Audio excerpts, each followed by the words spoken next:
하나님이 늘 동행하시고 함께 하십니다. 모든 일들이 잘 될 것입니다. 주님이 늘 그렇게 여러분들을 이끌어 가실 것입니다. 긴 말씀 정말 읽으면서 마음이 뜨겁지 않은가요? 오늘도 예수님이 풀어줄 때 뜨겁다고 했기 때문에 뜨거울 거예요. 말씀 이렇게 같이 말씀을 한 목소리로 길게 읽는 것이 굉장히 은혜가 됩니다. 여러분들도 집에서 소리내면서 말씀을 한번 몇 장씩 이렇게 읽어보십시오. 굉장히 말씀이 읽다 보면 그 말씀이 여러분들을 강하게 이제 말씀이 여러분들을 붙드는 그런 역사가 일어날 것입니다. 우리가 정말 예수님을 아는 것도 중요하지만 그 예수님과 이제는 함께 살아가는, 동행하는 것이 중요합니다. 요즘처럼 전 세계적으로 끊임없이 전쟁의 소문과 모든 것이 정말 혼란스러운 때를 당하였어요. 이럴 때일수록 우리가 예수님과 함께 매일같이 살아가야 됩니다. 매일같이 동행하는 것. 오늘도 말씀에 이제 우리가 읽은 그대로 그날에 우리가 13절 읽었듯이 그날에 두 제자가 이제 예루살렘을 떠나 엠마오로 가는 두 제자가 나옵니다. 그날은 바로 예수님이 부활하신 날이에요. 그런데 그들은 예수님이 부활하신 날에 도리어 예수님 예루살렘을 등지고 고향으로 향하여 가고 있습니다. 그런데 예수님이 그들 곁에 가까이 오셔서 부활하신 예수님이 동행을 하고 있는데도 그들은 예수님을 알아보지 못하고 있습니다. 왜 그들이 예수님을 알아보지 못할까? 왜 예수님이 그들과 함께 같이 걷고 있는데 왜 예수님을 몰라봤을까? 왜 그들의 얼굴은 슬픈 얼굴을 띠고 있을까? 왜냐하면 그들은 사실 절망 속에 있어요. 우리가 말씀 읽은 대로 정말 예수님이 이 땅에 오셔서 로마로부터의 압제당하는 것으로부터 우리를 해방시킬 분으로 그렇게 알았는데 힘없이 예수님이 붙잡히고 빌라도에게 사형 선고를 받고 십자가에 예수님이 죽었다는 것을 보면서 그들은 실망한 거예요.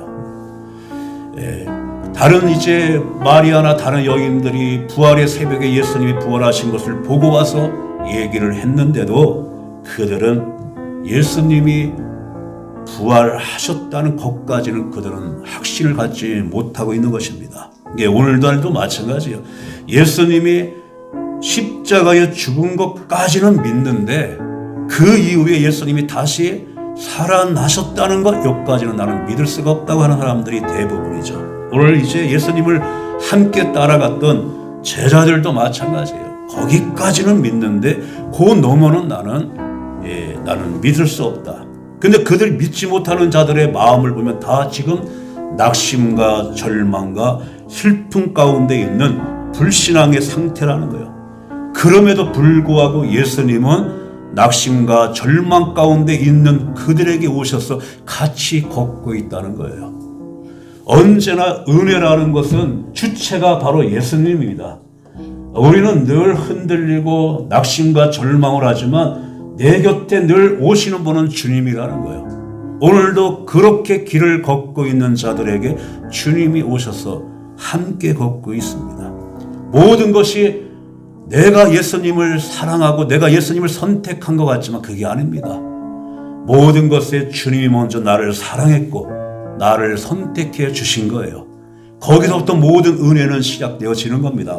우리가 주에 오시면 맨 위에 요한일서 4장 19절 시작. 우리가 사랑하면 그가 먼저 우리를 사랑하셨습니다. 아멘. 항상 주님이 먼저입니다. 먼저 찾아오셨고 먼저 가까이 오셨고 슬픔 속에 절망 속에 너희는 그렇게 살아가서는 안 된다. 너희들이 그렇게 살아가도록 내가 내버려 두지 않겠다 하시면서 먼저 내게 오셨고 내게 가까이 오셨고 나를 만나 주셨어요. 성경이 여러분들 내가 누누이 내가 말씀을 전할 때마다 강조한 부분이 있어요. 성경에서 나타난 하나님이 우리를 향한 약속, 가장 많이 우리에게 하신 약속이 뭐냐 하면 내가 너희와 항상 함께 하리라. 이 말씀이 성경에 366번이 나와요. 그래, 1년은 365인데 한 번 더 나와요. 그 다음에까지도 함께 하겠다는 거예요. 366번. 이거를 센 사람 때문에 저는 쉽게 말하는 거예요. 제가 이거를 성경 헤아리면서 몇 번 나오나 세는 것이 얼마나 힘들겠어요. 근데 어떤 분이 감옥에 들어가서 한번 세봤대요. 그랬더니 366번이 나온대요. 그때부터 모든 사람들은 366번 나오는구나 해서. 근데 성경에 보면 수많은 나와 있는 모든 성경의 인물들을 보게 되면 다 그들이 하신 말씀이 내가 너를 버리지 아니하고 함께하겠다. 구약에는 여호수아에게 주신 그 말씀이 사실 구약의 요약적인 말씀이에요. 우리가 주부에 보시면 위에서 두 번째 숫자 여호수아 1장 9절 시작. 두려워하지 말며 놀라지 말라. 내가 어디로 가든지 네 하나님이 너와 함께하느니라. 아멘. 이게 구약의 주제요, 구약의 핵심입니다. 이게 요약이에요. 그 밑에 한번 우리가 시편 23편 4절 시작. 내가 사망의 음침한 골짜기로 다닐지라도 해를 두려워하지 않을 것은 주께도 나와 함께 하심이라. 아멘. 이 말씀을 외우신 분들도 있을 거예요. 내가 사망의 음침한 골짜기로 다닐지라도, 이 사망의 죽음의 골짜기로 우리가 다닐 때, 그 한복판에 있을 때 얼마나 두렵고 아픕니까? 우리가 사망의 음침한 골짜기를 지나갈 때 힘들어요. 사는 것이 힘들고, 아파서 힘들고, 원수 때문에 힘들고, 인간관계 때문에 힘들고, 그런데 그 한복판에서도 주님은 함께 하신다는 거예요. 내가 모든 것을 알고, 내가 너를 지키고 보호하고 너를 치유하고 계속해서 내가 너를 위해 기도하겠다는 거예요. 그렇게 우리와 함께 하시겠다는 겁니다. 모세와 같은 경우를 보게 되면 모세는 80세에 하나님이 쓰임받기 위하여 모세를 불렀어요. 모세를 부를 때 보면 모세가 그날도 이제 그 호렙산에서 양을 치고 있을 때 하나님의 음성이 들려오기 시작해요. 모세야, 모세야. 어디서 들려오나 보니까 떨기나무에서 하나님의 음성이 들리는 거예요. 떨기나무는 가시나무입니다. 하나님께서 가시밭 같은 그 길에서 거기서도 하나님이 계시다는 거예요. 떨기나무에서 모세에게 부르시는 거예요. 네가 가는 길이 거칠고 가시밭길 같은 길을 걸어가도 내가 함께 하겠다는 거예요. 그리고 하나님은 이제 우리가 주보에 지금 위에서 네 번째 신명기 33장 16절 시작. 가시 떨기나무 가운데에 계시던 이의 은혜로 말미암아. 아멘. 가시 떨기나무 찌르는 그 가시 한복판에서도 주님이 함께 하시고 은혜를 베풀어 주신다는 거예요. 네. 야곱 같은 경우 우리가 구약을 읽어보면은 이제 야곱에 대한 이야기가 많이 나와요. 야곱도 마찬가지. 야곱이 이제 고향을 떠나고 부모를 떠나서 하란 땅을 향해 가는데 날이 저물어요. 그래서 베델 들판에서 아무도 없는 혼자 그 들판에서 돌을 베개 삼고 이렇게 잠을 잡니다. 굉장히 두려운 거예요. 왜냐하면 이제는 곁에는 아무도 없어요. 부모도 없고 특별히 이제 하나님을 섬겼던 우리 고향을 벗어났기 때문에 이곳에는 하나님이 없을 거라고 생각하는데 그날 밤에 하나님이 그를 찾아오셔서 만나주시면서 내가 너를 떠나지 아니하고 버리지 아니하겠다. 이 음성이 들려오는 거예요. 야곱이 깜짝 놀랐어요. 아니 내가 없다고 생각하는 이런 황량한 벌판, 혼자 내버려둔 이 벌판에도 하나님이 계시는구나. 여기가 정말 하나님이 내게 오신 하늘의 문이요 하나님의 전이다. 이런 고백을 합니다. 우리가 주변에서 보시면 밑에서 세 번째 창세기 28장 17절 시작. 두려워하여 이르되 두렵도다 이것이요 이것은 다름 아닌 하나님의 집이요 이는 하늘의 문이로다. 아멘. 정말 거기는 하나님이 안 계신 줄 알았어요. 그런데 그곳에도 하나님이 계시다. 그 벌판에도 혼자 내버려둔 그런 황량한 벌판에도 하나님이 함께 하신다는 거예요. 또 요한사도도 마찬가지입니다. 요한사도가 예수님을 믿고 증거한다는 이유로 반모섬이라고 하는 곳에 유배를 당해요. 반모섬에. 이 섬은 파도가 세가지고 한 번 들어가면 못 나오는 거예요. 죽을 수밖에 없는. 그런데 시간과 공간을 초월하여 부활하신 예수님이 이 pat모섬에 유배당하고 있는 죽을 수밖에 없는 이곳에 오셔서 사도 요한을 만나 주십니다. 오른손을 들어서 그를 축복해 주시며 두려워하지 말라. 우리가 주변에 보시면 밑에 두 번째 계시록 1장 17절 시작. 그가 오른손을 내게 얹고 이르시되 두려워하지 말라. 나는 처음이요 마지막이라. 죽을 수밖에 없는 그에게 주님은 찾아오셨고, 그리고 창에 찔린 그 가슴으로 세례 사도 요한을 품어주시고, 그리고 못에 찔린 그 손을 내밀어 그를 축복하시며 두려워하지 말라는 확신의 참말을 줍니다.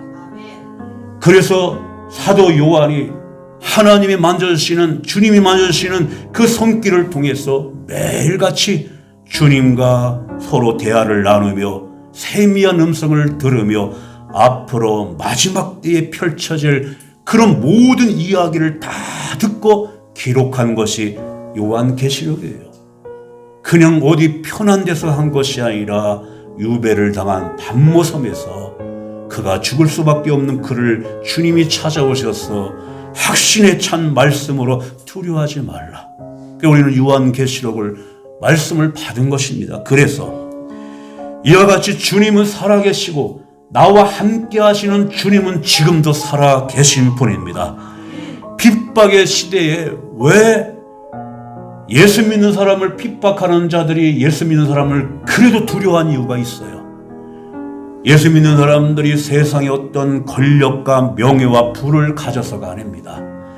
살아계신 주님을 믿는 그들의 얼굴에 담대함과 소망에 차 있는 그들을 보면서 함부로 대지 못한 거예요. 여러분들 모든 모습에도 이와 같이 살아계신 주님이 내 안에 계심으로 우리 얼굴에 날마다 주님 때문에 우리 얼굴이 정말 세상 사람들이 함부로 대하지 못하는 그러한 강하고 담대하고 천국의 주님의 얼굴의 모습이 우리 가운데도 임하기를 원합니다. 그런 이제 우리가 살아계신 주님을 섬기고 계신 거예요. 아무도 건들지 못했어요. 이 주님은 어디에도 계시고 지금도 계시고 우리와 함께 동행하고 있다는 이 믿음이 필요하다는 것입니다. 그래서 오늘 두 제자가 예수님이 부활하셔서 그들 곁에 같이 동행하고 있는데도 알아보지 못했습니다. 알아보지 못한 이유를 오늘 말씀 가운데 이제 6절 한번 읽겠습니다. 16절 시작. 그들의 눈이 가려져서 그인 줄 알아보지 못하거늘. 눈이 가려졌어요. 절망 속에, 좌절 속에 있는 그들의 눈이 가려져 있어요. 왜냐하면 그들은 예수님을 하나의 인간으로만 봤어요. 예수님이 이제 그 강하신 능력으로 이제 로마의 정부를 다 없애고 높은 자리에 앉으면 우리도 예수님 옆에서 높은 자리에 앉을 것이다. 이 자기들의 영광만 생각한 겁니다. 주님이 십자가를 지시고 고난을 당한다는 그 말을 성경이 하고 있지만 그들은 받아들이기를 거부한 거예요. 로마를 싸워 이길 분이 어떻게 고난을 당하고 어떻게 저렇게 십자가에 죽을 수가 있느냐. 거기까지는 그들이 이제 받지 못하는 겁니다.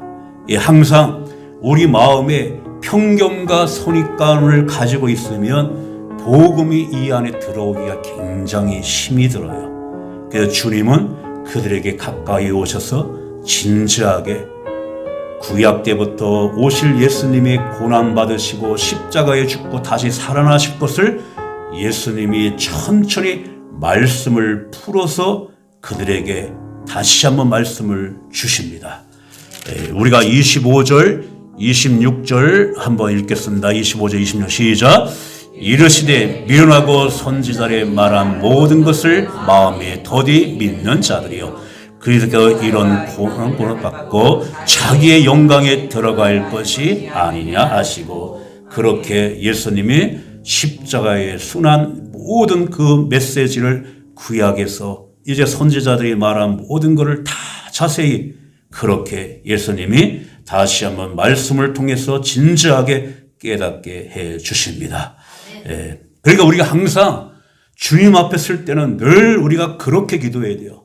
우리도 오늘 우리의 마음이 열려지며 우리의 눈이 열려지며 주님을 보게 하시고 하나님이 베푸시는 은혜와 축복을 받을 수 있도록 내 심령을 열어달라고 우리는 그렇게 주님 앞에 서야 됩니다.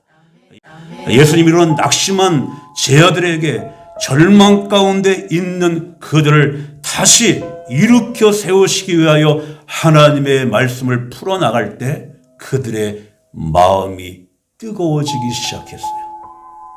나중에 그들이 고백합니다. 그때 예수님이 말씀을 우리에게 풀어주실 때 우리의 마음이 뜨겁지 아니하더냐. 뜨거웠습니다. 저도 이제 주의 말씀을 전하는 입장에서 제일 제가 힘들고 제일 어려운 건 뭐냐 하면 내 마음이 뜨거움이 식어질 때가 제일 힘들어요. 냉랭해질 때. 이거는 이제 몸도 이제 어떤 열정도 세월이 지나면서 이게 자꾸 식어지는 걸 많이 느껴요. 내 마음을. 하나님이 이번에도 노회를 하면서 정말 말씀도 전하고 회의를 진행하면서 제가 지난주에 여러분들이 제가 노회장으로 목사님들 앞에서 설교하고 회의를 진행할 때 정말 잘할 수 있도록 기도해달라고 여러분들이 너무나 기도를 잘 많이 해주신 것 같아요. 얼마나 마음이 뜨거웠는지. 그래서 제가 이제 노회 목사님들 여러분 생각해 보십시오. 제일 강연하기가 힘든 것이 이제 공무원들이나 이런 경찰들, 군인들, 공무원들 앞에서 강의하기가 제일 힘들다 그러잖아요. 목사님들 교회 가가지고 매일 설교하시는 목사님들 앞에서 설교한다는 게 보통 일이 아닙니다, 이게. 그런데 이제 끝나고 나서 어떤 목사님이 오시더니 제 자랑이 아닙니다. 목사님, 내가 노회에 그렇게 많이 참석했는데 이렇게 말씀에 은혜 받은 적이 처음입니다. 그렇게 얘기해요. 어떤 목사님은 말씀을 듣는 순간에 내 마음이 너무나 뜨거워가지고 그날 점심을 대패 삼겹살로다가 대접을 했는데 불판에 가니까 더 뜨거워가지고 견딜 수가 없었다고. 말씀도 뜨겁지 불판도 뜨겁지 견딜 수가 없었다고 그렇게 얘기하는데 목사님들이 정말 나이 드신 목사님은 할 수 있도록. 그러니까 우리가 이렇게 신비한 은혜는 뭐냐면 부활하신 주님이 그냥 뭐 먼 데로 떠난 것도 아니고 저 하늘 너머로 사라진 것도 아니고 그 주님은 동행하시며 우리 안에 함께 계시다는 거, 이게 신비입니다. 그런데 이 문제는 뭐냐 하면 그거를 알고 끝나는 것이 아니라 매일같이 주님과 동행하면서 그렇게 살아가야 된다는 게 중요한 거예요. 많은 것을 아는 것보다도 이제는 그거를 삶 가운데 적용하고 주님이 내 속에 들어와서 동행할 수 있도록, 이거는 무의식적으로 이건 굉장히 노력을 해야 됩니다. 아침에 눈을 떠 일어날 때마다 주여, 오늘도 주님이 주신 생명으로 눈을 떴습니다. 오늘도 주님과 함께 살아가는 처음이요 마지막 날이 될 수가 있습니다. 오늘 살아갈 때 주님이 나와 함께 하시고 은혜를 베풀어 주셔야 하지만 난 살아갑니다. 이렇게 눈을 떴을 때 이 기도를 계속해서 의식적으로 매일같이 하게 되면 하루가 예수님과 시작하게 되는 거예요. 이게 동행입니다. 이렇게 이거는 각자들이 그렇게 삶 가운데 그렇게 노력을 해야 됩니다.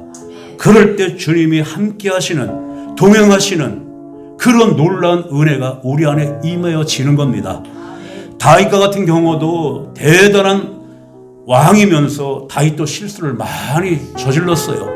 그럼에도 불구하고 다윗이 잘한 것이 뭐냐 하면 문제를 가지고 하나님 앞에 갔다는 거예요. 그런 문제를 가지고 딴 데 간 것이 아니라 하나님 앞에 갔을 때 하나님 앞에 찾고 하나님 앞에 가서 부를 때에 하나님을 찾으면 찾을수록, 부르면 부를수록 그 문제는 작아진다는 거예요. 하나님이 크시기 때문에. 그래서 하나님은 위대하시고 하나님은 창조주 하나님이고 영광의 하나님인 것을 그의 입으로 고백하면서 문제를 가지고 갔던 그가 일어날 때는 하나님을 찬양하면서 일어나요. 그래서 시편에 있는 고백을 이렇게 보게 되면 끝 마무리 가서는 할렐루야 하면서 일어납니다. 그것이 바로 다윗의 위대함입니다. 우리도 마찬가지예요. 문제를 가지고 딴 곳에 가는 것이 아니라 하나님을 찾고 부르게 되면 그 자리에서 할렐루야 하며 다시 한번 일어날 수 있는 은혜가 임한다는 거예요. 주님과 매일같이 동행해야 됩니다. 우리가 살아가면서 늘 좋은 소리만 듣습니까? 싫은 소리도 들어요. 그러나 주님과 동행하는 자들은 이 소리는 내 자신을 돌아보게 하라는 하나님의 음성이다, 이렇게 듣는 겁니다. 또 우리가 너무 힘들 때가 많이 있어요. 그러나 주님과 동행하는 자는 예수님이 십자가에서 고문당하시고 십자가에서 죽으신 거에 비하며 이 아픔, 이 고통은 아무것도 아니다. 그리고 우리가 모든 것을 통해서 정말 주님의 마음을 가지고 보게 되면 담겨져 있는 모든 것에 하나님의 메시지가 반드시 있습니다. 왜냐하면 이런 역사는 그냥 되어지는 것이 아닙니다. 예수님이 말씀하신 것도 이제 참새 한 마리가 공중에 떨어지는 것도 하나님이 허락이 있어야 떨어진다 그랬어요. 역사의 모든 것도 하나님이 허락하심에 그 역사가 돌아가기 때문에 주님의 마음을 가지고 보면은 모든 것에 은혜는 반드시 있다는 것입니다. 그리고 오늘 그들의 눈이 밝아져서 예수님을 보는 순간에 예수님이 더 이상 보이지 않았다고 그래요. 왜냐하면 이제는 눈으로 보이지 않아도 된다는 겁니다. 예수님과 함께 동행하는 삶을 살아가는 자들은 눈에 보이지 않아도 된다는 거예요. 그리고 우리는 늘 기억해야 될 것은 우리가 다음이 아닙니다. 지금 동행해야 되는 거예요. 오늘 동행해야 되는 것입니다. 오늘 지금 동행하는 자에게 축복이 임하는 것이고 미래가 약속된 능력이 임하는 거예요. 지금 동행하지 않는 사람이 내일 동행할 수 없다는 겁니다. 지금 동행하여야 앞으로 영원한 나라에서도 동행할 수가 있기 때문에 지금 매 순간 동행하라는 겁니다. 오늘 이렇게 예수님은 절망 가운데 있는 자들에게 다시 찾아오셔서 그들을 회복시켜 주셔서 그들의 눈을 열어주셨습니다. 열어주셨어요. 이와 같이 우리가 매 순간에 살아계신 주님, 내 눈을 열어달라고, 주님을 보게 해달라고, 매 순간 주님과 함께 동행하는 삶을 살게 해달라고, 그러면서 주님과 동행하게 되면 모든 삶 가운데 하나님의 은혜와 축복과 행복은 반드시 있습니다. 주님과 동행하는 자에게는 더 기쁜 일이 우리에게 충만해집니다. 우리가 요절 말씀 맨 밑에 한번 읽겠습니다. 시작. 주 안에서 항상 기뻐하라. 내가 다시 말하노니 기뻐하라. 아멘. 이 말씀을 듣고 날마다 주님과 함께 동행하는 우리의 모든 삶이 되시기를 주님으로 축원을 드립니다. 우리 400